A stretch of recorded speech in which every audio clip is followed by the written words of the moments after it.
I want to kick us off with this, guys, because I was sitting next to my wife on one side of me. Yeah, you don't need your headphones. Yeah. Here, we'll each take turns wearing headphones. You got your 5 minutes now. So you got your feet on it, so I'm just gonna give up on the Bits over. Bits over, Coy. I was sitting next to Olivia on my right and Anya on my left. So I wasn't sitting next to you guys. And now I want to ask you both here. I feel like this would be an interesting place to start. Let's start with you, John, since you've had the least to talk about of this movie so far. What was this first scene that made you cry or moment that made you cry? Because according to both of you, you both shed some tears, and I want to know where you cried. Oh, man. I think when Pa Kent is talking to him, when he goes home and he really has that talk with Pa, that got me. And definitely, I don't know if this is the first time, but the ones that stand out to me the most are that, and when he is like losing it, just basically shouting his whole motivation of just, I can't, verbatim repeat the monologue, but yeah, just this idea that you're trying so hard to, live up to these expectations and do the right things and make the right choices. And, Lex keeps trying to tear him down and to highlight just how different he is from all of us. But really deep down inside, when it matters, he's human. And that whole speech about being human and him being just as human as the rest of us really spoke to me. And it scratched that sort of itch that I think, the Zack Snyder movies were also trying to get at, which is like the alien nature of Superman and his needing to earn his humanity, or at least to constantly prove it. And so the way that, the catharsis of that scene and the way it just emotionally pours out of him really impacted me, certainly. But yeah, that was the strongest one for sure. I mean, I also got misty-eyed during, especially when they float up at the end and they're kissing and stuff like that. And too, when he's losing it over crypto, like there's a lot of stuff, like the whole Losing it over crypto? Well, like when he barges into Lex's office. Yeah, when he's like really losing his cool, and you could just tell how it's like it's kind of humorous, but it's also like touching how important this is to him and how much he is just a boy and his dog in that moment. The love and care. Yeah, absolutely. Those little human flourishes of the character, I would say. Yeah. What about you, Coy? For me, it was the Pa stuff the most. What specifically about the Pa stuff? So I come from deep South Virginia, and like growing up near the Mason-Dixon line and like near North Carolina, I always had a sneeze. No, I always had a sense of wanting to go to the city as a kid before I knew what that meant. Like I'd watch stuff, and like 0 through 5, I lived in Virginia. We then moved to upstate New York and lived there for 3 years. And then I moved to Boston. And Boston was like the big city. But for the upstate New York time, that's not the city. But compared to rural Virginia, where they have like a parade when you put a streetlight in, it is. So we were the first generation of my family to like move off the mountain and to like become city folk. But it wasn't really the city. So when I moved to an actual city, it was really crazy for me. And I had this really shell-shocking experience. And then I moved to LA when I was 21. And it was like the week after my 21st birthday, and I lived on my own, and I did the whole city life. So every time I move, it became like, oh, this is really it. This is really it. And I always kind of like looked back at home as different tiers, but I have such comfort on the mountain I was born on and with my grandparents. And my grandparents are closer to most people's parents' age. My parents had me at 16. My grandparents were in their 30s. So I'm only 30 years younger than my grandparents. So Ma and Pa Kent felt like my grandparents, and they felt like home in that rural, deep South way that I really struggled to admit is peace for me. So like I think of home as Boston, but I'm still like me. But when I go to Virginia, like I actually slow down, and I actually like the food's different and the environment's different, and you see the stars, and it's a different slow. And so when he didn't go to Lois because he needed to be there, it felt like when I need like full comfort, when I need my mom and dad, but I need them in Virginia, like when I need my grandparents. So it felt like a homecoming.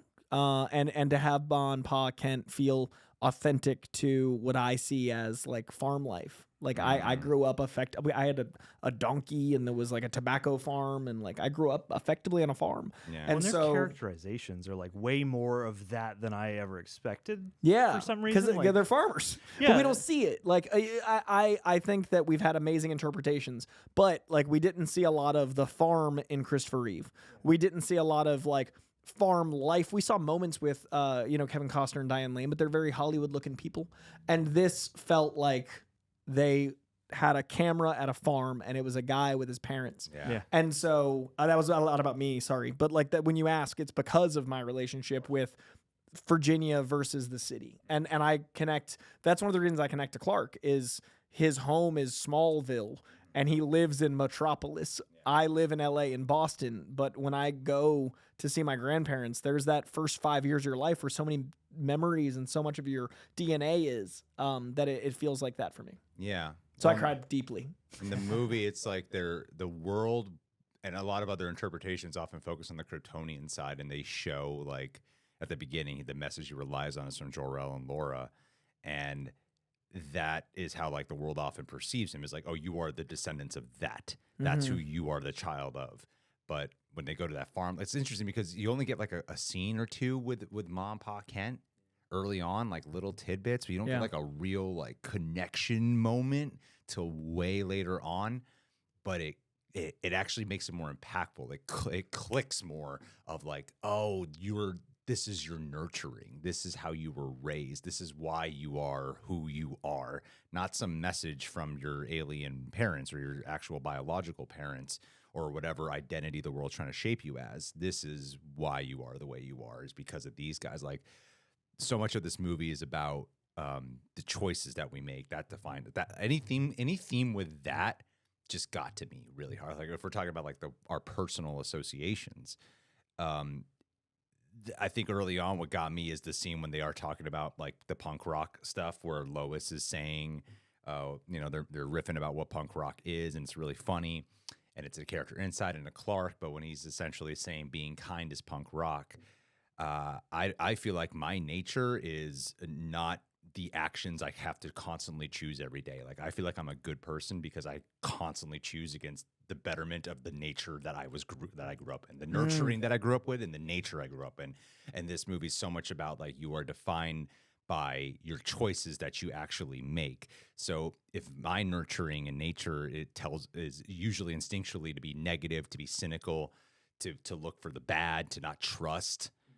And to say like being, and then people used to identify with being like punk rock as like the rebellious dark side. So then to do the flip of that, of like, that is the way the world is. So if you can be different, punk rock being the cool thing is to be kind now, that's what got me so emotional, is because I feel like I have to work so hard on choosing to have a positive, like you guys have seen me. So like I'm on camera a lot, and people have like people sometimes pick up on like there's a darkness to Greg, or there's like a sarcastic asshole side to Greg for sure. Yeah, there's a dark side. And there's a lot of Dark side. I make a lot of. There's no dark side in this movie. I make a lot of apologies to people around here, and so yeah, like that whole scene with Pa Kent, I see why that's a highlight, because that's what he's telling him is you are your choices, and he's proud of him, It's also that was a sneaky cry for me. Like it was like I was watching and I was like, you guys know, I mean, you might know, these guys know, I don't cry easily with film. I'm working on it. I want to. I feel like I'd be happier, but I really struggle. And I was watching it and I was like, huh! Like I was like emoting, but it wasn't translating that it was like wetness. And then all of a sudden I was like, oh, and that made me cry more because I was like, it's happening. And like I like burst like a dam. Yeah. Like Superman 1. But like it was really that and everything with Lois. Oh yeah. I really connect to Lois and Clark in a way that is hard to without getting into an hour of me ranting. Lois to me is one of the most important characters in DC Comics, and I get a fair amount of crap for saying that, but Superman doesn't work without Lois, and the DC universe doesn't work without Superman. So I think Lois is the anchor to many stories, and I think she's the anchor to this film in a lot of ways. And every time there was actual chemistry between these two incredibly good people, one of them was good and they were feeling the responsibility of being good, and one of them was good because they were smart enough to know how to play chess around every situation. And to see these two like vibing and to have that like chemistry, it was one of those relationships that made me like love. Yeah. Like I love when I watch a movie about love and I'm like, ain't love swell? Doesn't happen a lot in superhero films. And I talk about that. I have a ton of videos about how I think the castration of love in mainstream film is causing people to not know how to deal with love. I think that an entire generation thinking that showing clavicles in Eternals as like, whoo, pearl clutching is gross. And I think that you can decapitate someone, but if you show a titty, it's weird. Yeah, there's that moment early on where they have a long kiss. Yeah. And I was like, this is like a little uncomfortable for me for some reason. Because we don't do it anymore. Because I'm not used to We it. don't Like, see it they're anymore. just We don't do the kissing. passion. That's how we got and here. it's like quiet. There's no like editing flourishes. There's no music. It's just hot. It's just sexual. But how beautiful! chemistry. Like that's so beautiful. Yeah. It allows you to kind of zoom in on. It's like we see people kiss, and it's very polite in a lot of like massively marketable movies. But here it is like that moment of intimacy where you're like, oh, they probably are intimate together, and they probably do have like lustful attraction along with their romance and their love, and like